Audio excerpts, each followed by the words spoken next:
Welcome to Vendzera, where we simplify online shopping. Today, we're diving into the basics of online shopping, what it is, how it started, and why it matters. Online shopping, it's a term we hear a lot, but what exactly does it mean?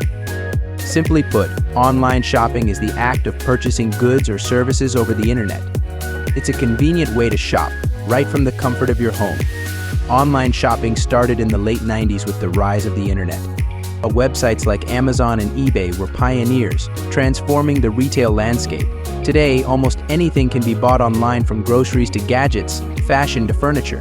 But why has online shopping become so popular? For starters, it's incredibly convenient. You can shop anytime, anywhere. No more waiting in long lines or dealing with crowded stores. Plus, online shopping offers a wider variety of products than most physical stores. With online shopping, you can easily compare prices, read reviews, and find the best deals. It's all about making informed decisions and finding exactly what you need.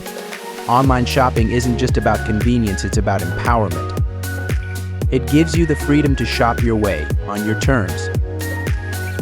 Want to learn more about how to shop smarter online? Subscribe to our channel, Vendzera, and stay tuned for more tips and tricks. Vendzera, smart shopping simplified.